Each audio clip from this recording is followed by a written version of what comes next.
เตรียมตัวกราบพระทำวัดเช้าครับทั้งหมดกราบพระพร้อมกันครับกราบ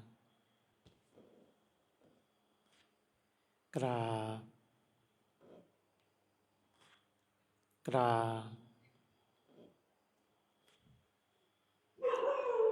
าบบารมีธรรมพ่อแม่ครูบาอาจารย์ครับ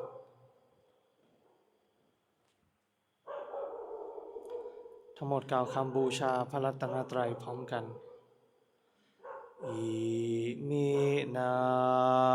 สการะพุทธังอภิปูชยามะอิมินาสการะธัมมังอภิปูชยามะอิมินาสการะสังฆังอภิปู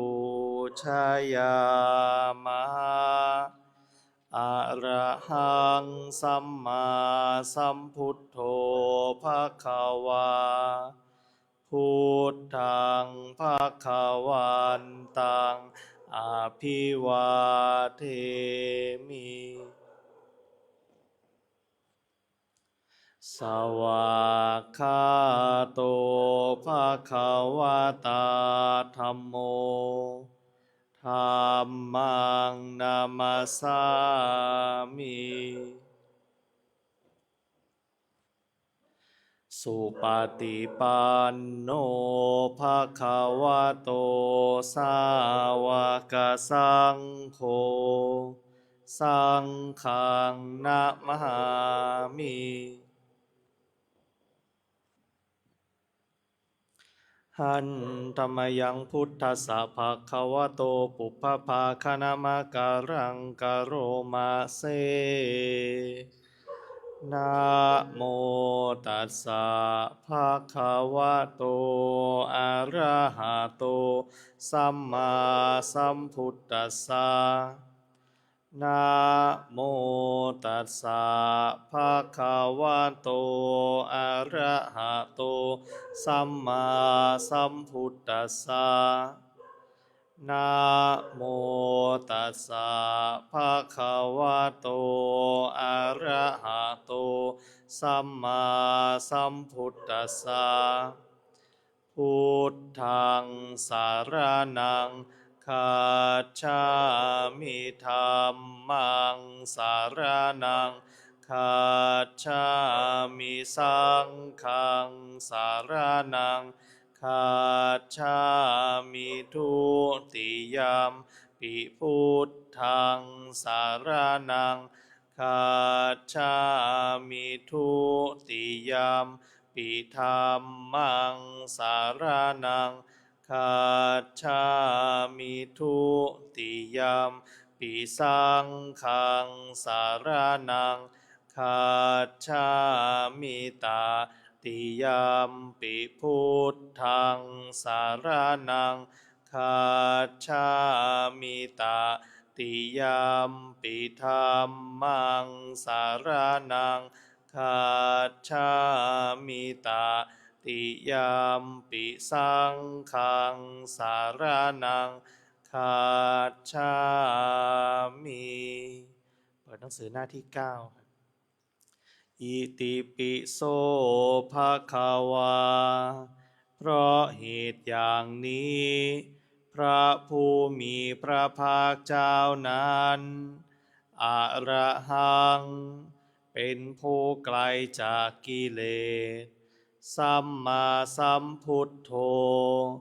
เป็นผู้ตรัสรู้ชอบโดยพระองค์เองวิชชาจารณะสัมปันโนเป็นผู้ถึงพร้อมด้วยวิชชาและจารณะสุขโตเป็นผู้ไปแล้วด้วยดีโลกวิทูเป็นผู้รู้โลกอย่างแจ่มแจ้ง อนุตตโรปุริสธรรมสารถีเป็นผู้สามารถฝึกบุรุษที่สมควรฝึกได้อย่างไม่มีใครยิ่งกว่าสัทธาเทวมนุษย์สานังเป็นครูผู้สอนของเทวดาและมนุษย์ทั้งหลายพุทโธเป็นผู้รู้ผู้ตื่นผู้เบิกบานด้วยธรรมภควาติเป็นผู้มีความจำเริญจำแนกธรรมสั่งสอนสัตว์ดังนี้สวากขาโตภควตาธัมโมพระธรรมเป็นธรรมที่พระผู้มีพระภาคเจ้าตรัสไว้ดีแล้วสันทิฏฐิโกเป็นสิ่งที่ผู้ศึกษาและปฏิบัติพึงเห็นได้ด้วยตนเองอากาลิโกเป็นสิ่งที่ปฏิบัติได้และให้ผลได้ไม่จำกัดการเอหิปัสสิโกเป็นสิ่งที่ควรกล่าวกับผู้อื่นว่าท่านจงมาดูเถิดโอปานายิโกเป็นสิ่งที่ควรน้อมเข้ามาใส่ตัวปัจจตังเวทิตาโพวินยูหีติเป็นสิ่งที่ผู้รู้พึงรู้ได้เฉพาะตนดังนี้สุปฏิปันโนภะคะวะโตสาวกสังโฆทรงสาวกของพระผู้มีพระภาคเจ้าหมู่ใดปฏิบัติดีแล้วอุชุปฏิปันโนภะคะวะโตสาวกสังโฆทรงสาวกของพระผู้มีพระภาคเจ้าหมู่ใดปฏิบัติตรงแล้วยายาปฏิปันโนภะคะวะโตสาวกสังโฆทรงสาวกของพระผู้มีพระภาคเจ้าหมู่ใดปฏิบัติเพื่อรู้ธรรมเป็นเครื่องออกจากทุกข์แล้วสามีจิปฏิปันโนภะคะวะโตสาวกสังโฆทรงสาวกของพระผู้มีพระภาคเจ้าหมู่ใดปฏิบัติสมควรแล้วยะทิทัง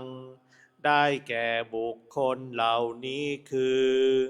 จัตตาริปุริสายุคานิอัฏฐปุริสปุคลา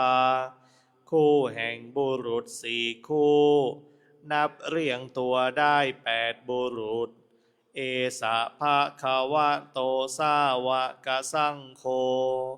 นั่นแหละทรงสาวกของพระผู้มีพระภาคเจ้าอาหุนายโยเป็นผู้ควรแก่สักการะที่เขานำมาบูชาปาหุนายโยเป็นผู้ควรแก่สักการะที่เขาจัดไว้ต้อนรับทักขินายโยเป็นผู้ควรรับทักษิณาทานอัญชลีกรณีโยเป็นผู้ที่บุคคลทั่วไปควรทำอัญชลีอนุตตรังปุญญเขตังโลกัสสาติเป็นเนื้อนาบุญของโลกไม่มีนาบุญอื่นยิ่งกว่าดังนี้เปิดไปที่หน้า73ครับหันธรรมยังโอวาทปาติโมกขคาทายโยพนามะเสสัพพะปาปัสสะอากะระนังกุสะลัสสุปสัมปทาสัจิตตะปริโยทะปะนังเอตังพุทธานาสาสนังการไม่ทำบาปทั้งปวง การทำกุศลให้ถึงพร้อมการชำระจิตของตนให้ขาวรอบทำ3อย่างนี้เป็นคำสั่งสอนของพระพุทธเจ้าทั้งหลายขันติปะระมังตะโปติติคานิพพานังปะระมังวทันติพุทธานาหิปัปภะชิโตปรูปคาติสะมะโนโหติปรังวิเหทยันโตขันติคือความอดกลั้นเป็นธรรมเครื่องเผากิเลสอย่างยิ่งผู้รู้ทั้งหลายกล่าวพระนิพพานว่าเป็นธรรมอันยิ่งผู้กำจัดสัตว์อื่นอยู่ไม่ชื่อว่าเป็นบรรพชิตเลยผู้ทำสัตว์อื่นให้ลำบากอยู่ไม่ชื่อว่าเป็นสมณะเลยอนุปวาโทอนุปคาโตปาติโมกเขจะสังวโรมัตตัญยุตาจะภัตตัสสมิงปันตัญจะสยนาสนังอธิจิตเตจะอายโยโคเอตังพุทธานาสาสนังการไม่พูดร้ายการไม่ทำร้ายการสำรวมในปาติโมกข์ความเป็นผู้รู้ประมาณในการบริโภคการนอนการนั่งในที่อันสงัดความหมั่นประกอบในการทำจิตให้ยิ่งทำ6อย่างนี้เป็นคำสั่งสอนของพระพุทธเจ้าทั้งหลายสำหรับการสวดมนต์สาธยายธรรมในช่วงเช้าไว้แต่เพียงเท่านี้ลำดับต่อไปเราจะได้เปลี่ยนอิริยาบถเป็นการเดินจงกรม